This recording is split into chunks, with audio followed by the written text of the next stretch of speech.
I greet you today in the very holy name of Jesus Christ, our Lord, and come before you to conclude a sermon series, a 2-week-long sermon series, a 2-month-long sermon series that we've called our children's ministry and our youth ministry. We've been talking about unity and harmony, and in adult church, well, we call it speaking of the oneness of our purpose, when we're centered on Christ, and this functioning in His unity and His harmony. And this, part of this message, I need to tell you, I'm stealing. Okay? From a seminary professor by the name of Dr. Leonard Sweet. And maybe you can figure out what part it is, maybe you won't. But I have I try not to steal other preachers' stuff. Everything's fresh. But not today. Okay? So thank you for your time and for your attention to that. And speaking of taking things from people, when I was in junior high school, my science teacher was a lady by the name of Mrs. Erck. Mrs. E-R-C-K Erck. And just her name intimidated us. And she was a tall lady with dark, gray, curly hair, broad shoulders, and a stern look. She was, you could tell she was from old backwoods Florida. She had the accent, but she also had that just matronly, maternal sort of way that she ran a tiny ship. And on the first day of class, I'll never forget it, she walked up and picked up the jawbone of a bull. I mean, there it was, with rows of teeth and everything. And she said, "Does anyone know what this is?" Of course, we told her that it was a jawbone. And she said, "Well, you're right in one respect, but this is my paddle too." She said, "This jawbone is perfectly fit for the junior high-aged Fanny." And she said, "Do what I say, and you won't have to test me on this." And that jawbone sat on her desk for all of my 7th grade science career. We did what she said. You better believe it. But she was the first teacher I ever had that really made us take notes all the time. And for some reason, I never remembered to have notebook paper in my notebook when I went to science class. And we'd sit down and she would say, "Students, take out a piece of notebook paper. It's time to take notes." And I'd go through that flash and panic, and I'd see that jawbone sitting up there. And I always looked to my left, and there was a student by the name of Steve Willman. That was Steve right there. I don't know if you can see him very well, but that was Steve. And Steve, I don't know, I think his mother must have replenished his notebook every day because he always had a thick pad of paper that thick. So I'd say, "Steve, give me a piece of notebook paper." And Steve would always say the same thing. He'd kind of bow up his chest a little bit, and he'd say, "Are you asking or are you telling? Are you asking or are you telling?" The thing about that, whenever we're approached by someone who's in desperate need and they seem to be kind of pushy and demanding, we'd like to know the answer to that question, don't we? Are you asking? Because if you're asking for a favor, I'll help you. But if you're telling, if you're getting demanding, if you're getting pushy with me, if you're getting bossy with me, I probably won't. Think about that. I see a few nudges going on here, a few glances being exchanged. Are you asking or are you telling? Those are good questions. That creates a tension in and of itself. Asking. You don't mind being asked. Being told, whoa, hold on a minute. No one really enjoys being told what to do. And why is that? No one likes to be told what to do. No one likes being bossed around. No one likes compulsory statements. No one likes to be given orders. I think that's why the military puts their recruits through boot camp. Break them. Why? So they can take orders. Well, what else does it do? If we're asked, we're usually happy to comply. But let's ask, what do we do with all of this in the context of harmony and unity? If you have to be told to be harmonious, if you have to be told to have a spirit of unity, there's a good chance it's gotten a little bit late. It's gotten a little late in the game, hasn't it? Think of it that way, because in the scripture that we read today, it comes to us through the book of Romans, we're told to live in harmony with one another. Read it with me. Live in harmony with one another. Do not be proud, but be willing to associate with people of low position. Do not be conceited. Those are a lot of do's and, well, those are a lot of commands, aren't they? Bunch of them. So you can almost hear the Romans, kind of see the Romans bowing up and sort of going, hey, Paul, are you asking? Or are you telling? And it seems to me like Paul is telling them, live in harmony with one another. Don't be proud. Be willing to associate with people of low position. Don't be conceited. And again, if you have to be told to take on these virtues, if you need to be told to act in what is obviously a very noble manner, there's a good chance, brothers and sisters, it's gotten pretty late. By the way, when we read that in the Amplified Version, that's that version for English speakers like you, like me, that don't necessarily know all the nuances of the Greek or of the Hebrew. The Amplified Version is going to give you all the words necessary to make sure you get the point. And that's why it says, live in harmony with one another. Do not be haughty, which means not to be snobbish, not to be high-minded, not to be exclusive. Would Christians actually act snobbish? Aren't Christians beyond being high-minded?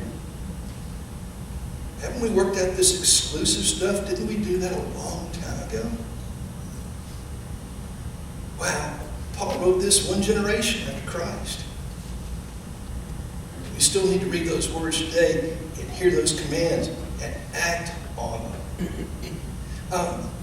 It goes on to tell us in that very verse, but readily adjust yourself to people and readily adjust yourself to things and give yourselves to humble tasks. Never overestimate yourself or be wise in your own conceits. Do you hear that? Never overestimate yourself. Never have such a high and mighty opinion of yourself. Never take yourself so seriously that you're going to overreach. I believe that we as a public take a kind of perverse delight in seeing people come along. It might be athletes, it might be politicians, it might be entertainers. We want to see them win. But as soon as they hit the pinnacle of success, there's something within us that wants us to see them fail. And fail they all do. A new champion comes along, a better artist comes along, a more effective, less jaded politician comes along, and the cycle repeats itself over and over again. It's that tendency that we all have to overestimate ourselves and being wise in our own conceits. In the name of applying this to everyday life, I want to point a few things out. Because when we find ourselves viewing life and viewing reality from that place of conceit, there's some bad things that can happen. Some really wonderful things that we can miss. Some great things that we'll overlook if we're walking about haughty, conceited. In 1611, a London clergyman wrote these words. It sounds like yesterday's newspaper and denies the divinity and messiahship of Christ.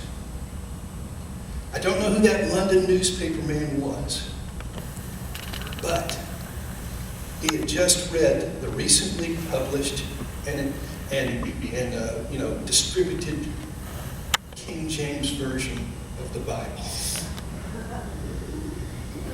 That haughty, conceited outlook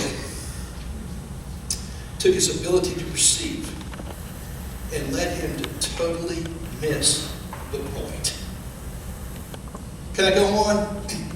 There was a diarist named Samuel Pepys who was worked as a secretary in the British Department of the Navy. He kept a diary through his 20s and 30s, and on March 1st, 1661, wrote these words: "To the opera, and there saw for the first time it was ever acted, a play of itself the worst that I have ever heard in my life, and the worst acted that I ever saw these people do." A few months later, Samuel Pepys attended the very same theater over again and wrote September 29, 1662, "the most insipid, ridiculous play I have ever seen in my life." Must have been worse than the one he saw a few months before. But that first play that Samuel Pepys went to go and see was entitled Romeo and Juliet at the World Theater by William Shakespeare. And that second play that he went to see also at the World Theater was entitled A Midsummer Night's Dream. Works that literature majors stand in line to listen to the professor's lecture about. But that haughty, conceited point of view made him overlook the riches that were right there before him. Goodness gracious. Can I carry on? On November the 19th, 1863, the Harrisburg Patriot Union wrote, "We pass over the silly remarks of the President for the credit of the nation. We are willing that the veil of oblivion shall be dropped over them, and that they should no more be repeated or thought of." That must have been one bad stinker of a speech that the President gave. He wasn't the only reporter that heard that speech that day. There was a reporter from the Chicago Times who also wrote, "Readers will not have failed to observe the exceeding bad taste which characterized the remarks of the President. The cheek of every American must tingle with shame as he reads the silly, flat, and dishwatery utterances of a man who has to be pointed out to intelligent foreigners as the President of the United States." Both of these reporters had just heard the Gettysburg Address. You know that one that we all memorized when we were in grammar school? Every teacher we ever had made us memorize it. But when you listen to the people with that haughty and that conceited point of view, all of these would have been washed away into oblivion, one reporter said.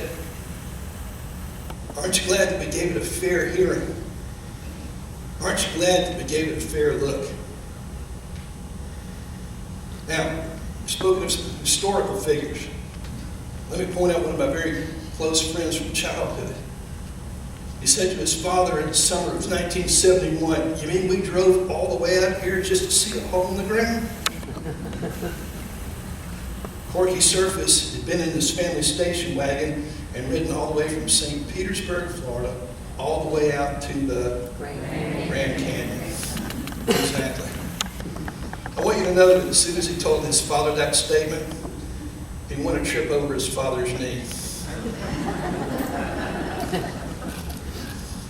It's a little difficult for Corky to make the old ride all the way back. But my friend Corky, even as a boy, managed to be able to manifest this conceited kind of outlook, this full of himself kind of outlook, and failed to even appreciate the works of nature, the works of the Creator. It can all be missed and all missed so easily. And in the name, brothers and sisters, of taking this in for a landing, I want to back up a little bit. And there's a story in my family that we laugh about, but at the same time cringe about. And it's a story of my own family's lore when my parents were dating, when they were sweethearts. And my maternal grandmother wasn't really high on the idea of my mother marrying my father. It wasn't who he was, it was what he was. He was a Methodist preacher.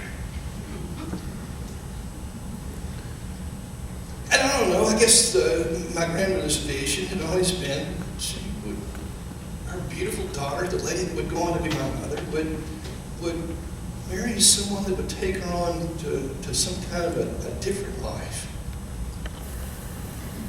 She tried very hard to dissuade my mother from going forward in that relationship, from not having to be a preacher's wife, from not having to be a Methodist preacher's wife. One of the statements that my grandmother made to my mother were these words: just think of the kind of people your children will grow up around. Just think of the kind of people your children will grow up around. And you know what kind of people our children want to grow up around?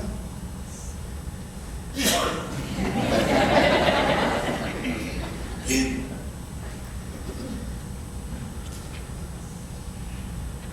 And I've become one of those Methodist preachers too, knowing full and well what kind of people our child would grow up around. And I think Mom made the right choice. I think I made the right choice too.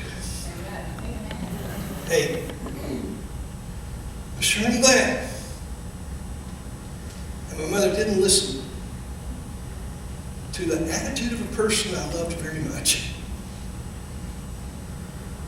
but a person whose ability to perceive, ability to consider, an ability to look beyond that what was right at hand.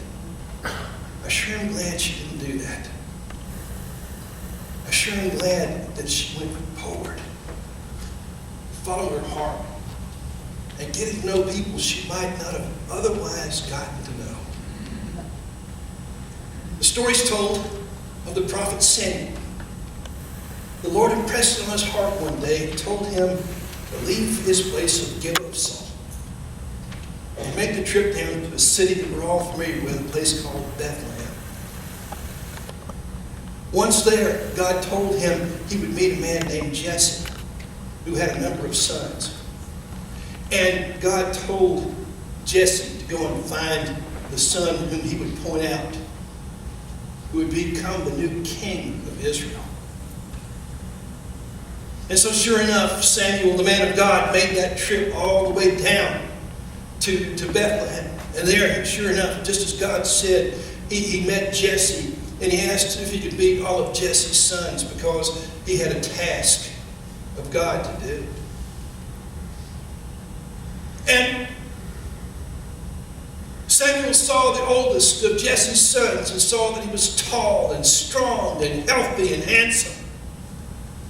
And that's what most cultures like in their leaders. Someone who's tall, someone who's muscle-bound, someone who's magnetic.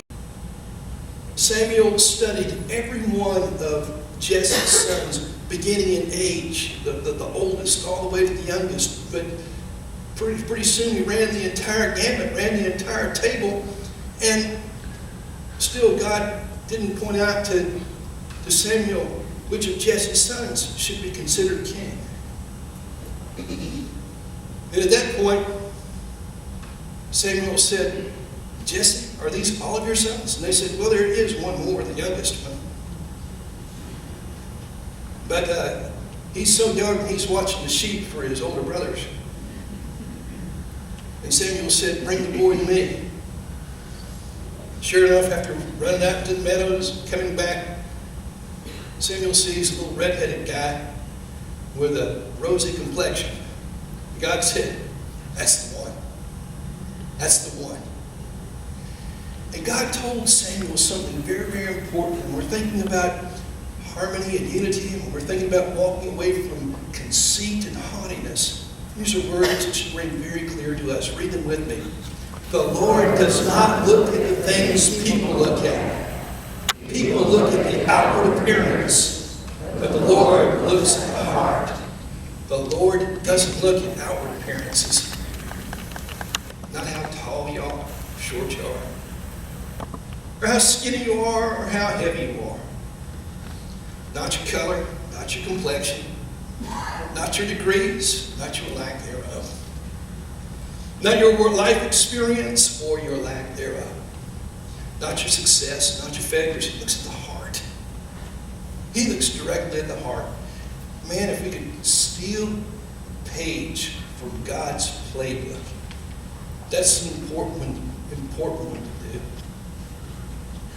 So I put it to you this way. Let's live in harmony with one another. And I know I too have been part of institutions that have diverse amounts of people with diverse amounts of approaches and opinions, and some of those opinions are opinionated. And I too know what it's like to have people get on my channel and get on my nerves and maybe even annoy me. And maybe even put themselves in the not so fond of file. I know what that's like, just like you know what that's like. You might have people in your very own family that belong in that file. But I think it makes a lot of sense to not look at the behaviors that annoy, but instead put our focus on our hearts. That's what God sees. When we do that, it becomes a little bit easier to live in harmony with one another. And let's not be proud, because when we're proud, we elevate ourselves. We elevate ourselves into such a status that we assume that ours is superior, that we're above everybody else. And there's so much that we overlook. We weren't necessarily made to be of that sort of place. As a matter of fact, Jesus had to give that teaching to the Pharisees. When you're invited to a banquet, don't go and assume the seat of honor over there. Assume the seat of least honor. If you assume the seat of honor as the honored guest and the host comes out and says, I'm sorry, that's not your seat, I have someone more important than you for that one, you're going to be embarrassed. But if you assume the lesser seat, and then the host comes to the banquet and says, here, assume the place of honor, then things go well. It speaks of a disposition to not be proud. Be willing to associate with people of low position.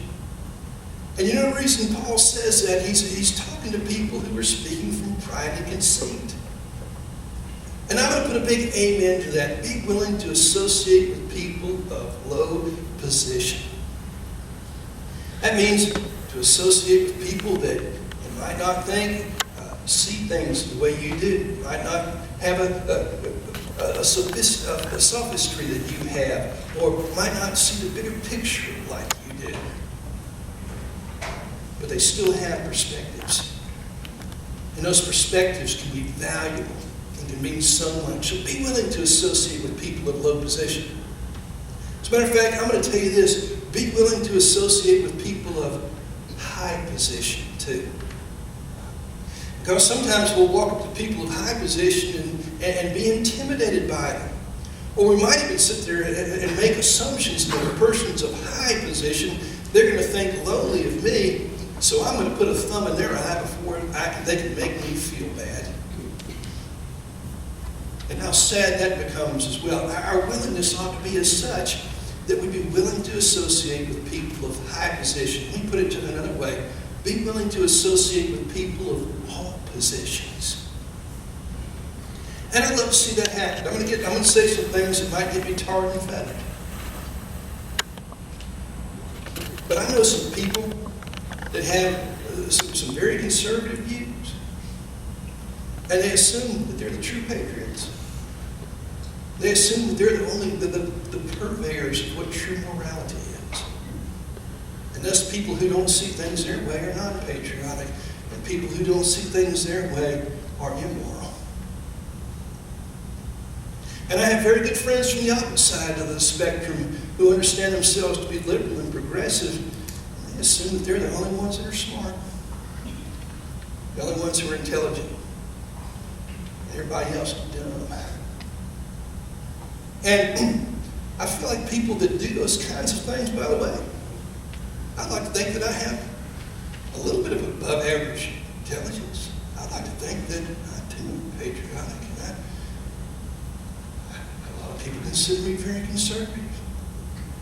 But I think our willingness ought to be as such that we'll not just listen to one another, not just tolerate one another, but to listen to one another and entertain one another and befriend one another. Now you're going to walk away from here saying all Phillip did was talk about politics today. Stop that. Don't do that. There's an entire diversity of people out there that if we shun them from our places of exclusivity, then we're turning off a great chance to touch hearts with some other of God's children. And that's why I like to put it this way: don't be conceited. Don't let your high opinions of yourself isolate yourselves from one another or set yourself up for failure. Be like Jesus instead. By the way, Jesus was accused of several things, but being conceited was never one of them. As a matter of fact, he was accused of over-associating with people. He was accused of being around people he shouldn't have been around. He was accused of going up and hanging out with lepers, the shining people of society. He was accused of befriending people who were castaways, cast-outs, cast-offs, you name it. He hung out with the sick. By the way, when he hung out with the lepers tended to be former lepers. And when he hung out with the castaways, when he hung out even with the tax collectors, one of the things I noticed is the tax collectors quit collecting taxes. He was a transformer of people. And aren't you glad that he didn't isolate himself, because if he would have, that transforming power would have been removed. That transforming influence would have been removed from the people. So instead, let's be like Jesus. Humble in his approach. And I put it to you this way: we'll be blessed to see what God is doing through others. We'll be blessed to see how God's making a difference in people's lives. We'll be blessed to see what their experience is, how they discovered His grace, how they've seen it applied to their lives, how they once were lost, but now are found. No matter what the diversity, no matter what the difference, we'll be blessed to see what God is doing through others like that. We'll be set up to love one another. And we've heard those words before, haven't we? We'll be set up to love one another. And how important that is. It's the greatest, it's the commandment that is like the greatest ever. Love one another. And so with this in heart, and with this in mind, I open up the altar of prayer for anyone who'd like to come and just spend some time in God's presence. The altar's open as we stand and sing our closing hymn. It's entitled, "Turn Your Eyes Upon Jesus."